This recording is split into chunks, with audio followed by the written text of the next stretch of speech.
You're now listening to an archive episode of Or So I Thought, back when the podcast went by a different name. I really hope you enjoy it, and please make sure to listen to our new stuff.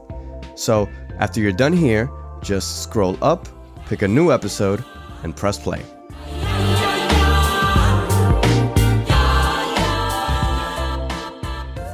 "5 years ago, a specific idea, a cause, took hold of the world's attention.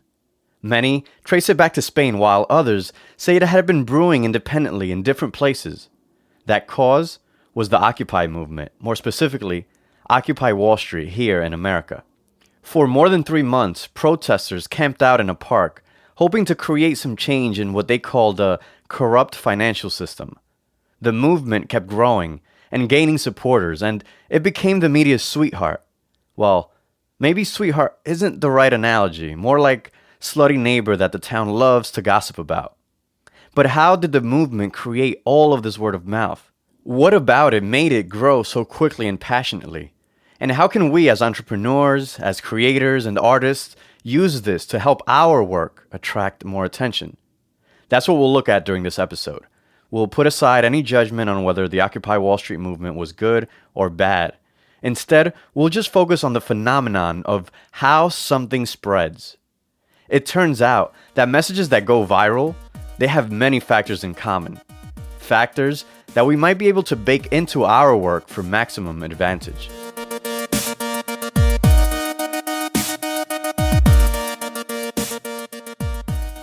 I sought out one of the foremost authorities on what makes a message get shared by the masses. I did my PhD at the Stanford Graduate School of Business in Marketing.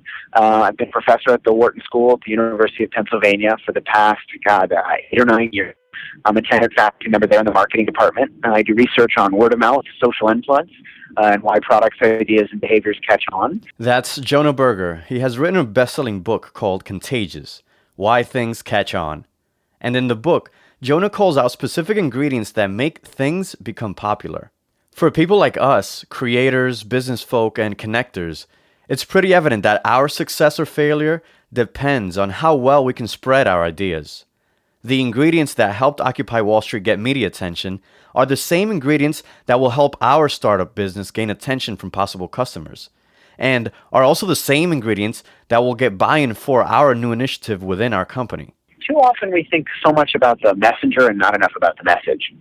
We think, we need to get a really influential person to spread our message. But the more spreadable the message is, the more contagious it is, the more people pass it on, whether they have 10 friends or 10,000, whether they're a bigwig in the company or not. And so just thinking about how we generate more discussion will help us get to that ear eventually of the higher up person in the organization. And before we dive into the specific ingredients, Jonah wants us to keep in mind the power of stories. Good stories, in some sense, are like Trojan horses. They carry messages or ideas along for the ride. Think about the story of the boy who cried wolf, for example. That carries the message that lying is a bad idea. Tell someone not to lie, they might not listen to you, but you tell them an interesting story, they'll pay attention, and they'll learn the moral along the way. And so for our own messages, thinking about how to get them to catch on, we need to think about, what's our Trojan horse story? What's our message that will what is our story that will encapsulate our message? How people want to share it, but bring us along for the ride. So what makes a good Trojan horse? What factors helped Occupy Wall Street infiltrate the news cycle and gain the attention of the followers it needed to gain traction? The first idea in the framework is social currency. And very simply, the better something makes us look, the more likely we are to talk and share it. So if you think about social media, for example, people post, hey, look at me, I got promoted. Look at me, I'm on vacation. Look at me with a celebrity. Nobody posts, hey, look at me, I'm at the office working on Excel spreadsheets. Check out column C. We do that all the time, but we don't post it. Why? Because it wouldn't make us look very interesting. So, what we talk about and share is a signal of our identity. Just like the car we drive and the clothes we wear, what we share says something about who we are. And so, if we want to get people to share our message, we need to think about less about us, more about them. How will it make someone look to talk about my idea? How will it make someone look to talk about or share my product? And how can I make them look good by talking about it? How can I make them seem like an insider, like they're smart, special, or in the know? How can I find the inner remarkability behind what I'm doing so they look really cool when they tell others about it? The better I can make my audience look, the folks that might talk about my idea, the more likely they'll be to talk. Social currency. Occupy Wall Street gained traction with its core because it made them feel progressive. In its own way, it was the hip thing to do. It was also very public, so tweeting about it or sharing a video about it or camping out in the park automatically painted you as a person in the cutting edge of social movements. For the media, it was great to cover because it provided the networks an instant boost in eyeballs from the millennial generation. Basically, it said, here's proof that we care about the same issues you care about, whether it came from a genuine place or not. When you share a funny video, or when you participate in a charity, a big part of it is, this will communicate X about me, whatever X might be. So that is the first thing to keep in mind before you launch your video or tweet. Will this help people in my audience look better if they share it? Another idea in the framework is the idea of triggers, the T in the STEPS framework. And the idea there is if something's top of mind, it's tip of tongue. Again, too often we think, well, if people like our message, they'll share it. But if people aren't thinking about it, they're not actually going to pass it on. So, there's a great example of this. Geico put together an ad about Hump Day. So it's a camel walking through an office going, what day is it today? What day is it? And everybody ignores him. He's an annoying camel. Finally comes across this poor woman. She goes, it's Hump Day. The camel gets really excited. And, the ad says, how happy are people saving money with Geico? Happier than a camel on Hump Day. It's funny. It's not that funny, but it's the second most shared ad of a couple of years ago. And if you look at why, you see there's an interesting pattern. There's a spike in shares, and it goes down. Another spike, and then it goes down. Another spike, and then it goes down. You look closer, the spikes aren't random. They're actually 7 days apart. If you even closer, they're every Wednesday. And the idea is that, that content's equally good or bad every day of the week, but Wednesday rolls around. It provides a ready reminder, what a psychologist might call a trigger, to make people think about it, talk about it, and share it. If something's top of mind, it's much more likely to be tip of tongue. Right? If I was to say peanut butter and, what word might come to mind? Jelly, right? Or if I said rum and, you might think of Coke. And so things in the environment can remind us of other things. Peanut butter is almost like a little advertisement for jelly, right? It's like jelly should pay peanut butter like a kickback or a referral fee. And so when thinking about ideas, getting our own products or ideas to catch on, not just about how much people like them, it's are they thinking about them? How can we link our product, our message, or idea to something in the environment so that every time they see that trigger, they think about it? And so very simply, we need to find our peanut butter, right? We need to find the thing in the environment that will remind people of our message or idea. They're more likely to share it and more likely to purchase it. The Occupy movement built in many triggers into their message. Their main peanut butter was Wall Street. For that brief point in time, you couldn't say Wall Street without the Occupy movement coming to mind. The organizers understood that Wall Street represents money. For many Americans, it represents a specific type of power. It didn't matter to them that the really big guys aren't even based on Wall Street. They went for the symbolism. They went for the trigger. So you couldn't talk about money without Occupy coming to mind. It was a perfect trigger for discussion around the movement. They also leveraged all the other unrelated economic protests taking place around the world. The organizers knew that because of timing, anytime those other protests were mentioned, Occupy Wall Street wouldn't be far behind. But some specific types of messages spread more easily than others.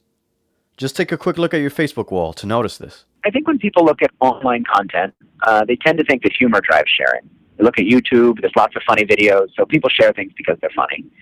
But then if you look at political news, you'll often notice that people share angry political rants. They're ranting against a given candidate or a given cause or for that cause. And so you say, okay, people share angry political rants. And they seem really different. Humor seems really different than anger, right? One's a positive emotion, one's a negative emotion.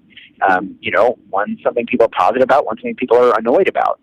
But anger and humor actually have a lot in common. They're both what are called high arousal emotions or activating emotions. And what I mean by arousal is if you think of, say, the last time you were camping, for example, you remember hearing a noise in the bushes and you got all scared. Your pulse starts quickening, your heart goes beeping, you're ready to take action, you're ready to fight or flight. That's what physiological arousal is. And certain emotions like anger, but also humor and excitement and surprise are high arousal activating emotions. What we found in our research is emotions drive people to share, but the high arousal activating emotions drive more than the low arousal or deactivating emotions. So we often think, people might just share positive things, but there's some positive emotions, like contentment, that people don't share at all. When we feel decent, that's fine, but it doesn't drive us to take action. It doesn't drive us to share.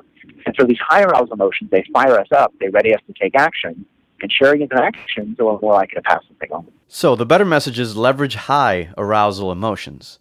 It's not about positive emotions or negative emotions, but more about how arousing the emotions are. Occupy Wall Street definitely checked this box. The whole movement was based on anger at the status quo. The protesters were mad, the corporations were scared, and the public was surprised. That's a powerful cocktail of emotions for word of mouth.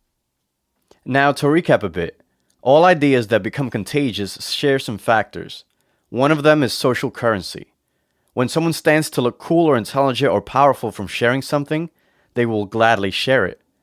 The second factor is some trigger that brings the idea to top of mind, a built-in spark to set it all off. As Jonah Berger said, top of mind, tip of tongue. And the third factor, activating emotions. The high arousal kind, like anger, fear, and humor, are much more likely to be shared than contentment or sadness. Jonah has one quick example of a businessman that understood all of these and built it into his product. There's a place in Philadelphia called Barclay Prime, and it's a steakhouse. And one thing that steakhouses are good at, similar to many restaurants, is going out of business. Most restaurants, like most small businesses, end up going out of business. It's hard to stay in touch. It's hard to get enough demand. It's hard to source all the things, keep all the prices, get enough consumers, build demand, and be successful. But Barclay Prime was able to cut through the clutter and become successful even a decade after they were launched. And one way they did that was very simply applying the steps from Contagious.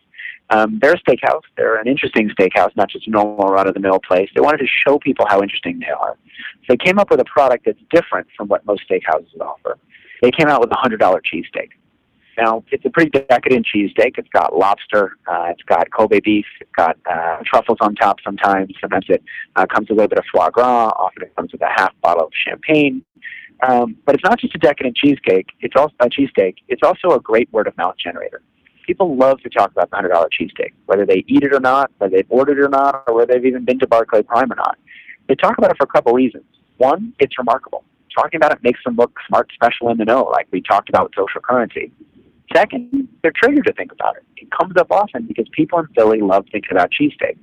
And so the more top of mind it is, the more tip of tongue. That might not work in Florida or Utah, but in Philly where people love talking about cheesesteaks, it's a great thing because it fits with the environment. And it's also a great story, right? It's highly emotional. It's amazing. Who would have thought that could happen? And the emotional stories drive people to share as well. So it's really a great encapsulation of the 6 steps from the book. This is a great example for all of us to follow. Having a good product or idea isn't enough to guarantee success anymore. It has to spread. If you don't want your message to die, it has to become contagious.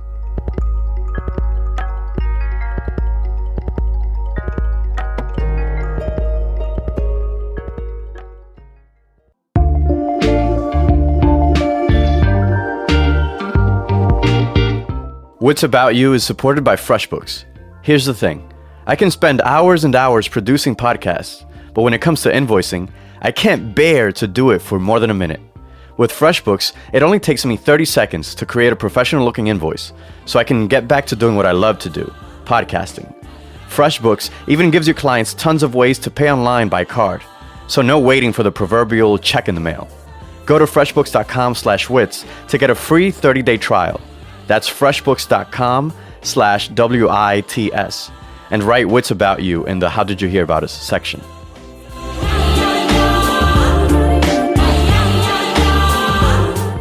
You've been listening to Wits About You. You can find out more about us at witsaboutyou.com. I'm Alex Cespedes. Thanks for listening.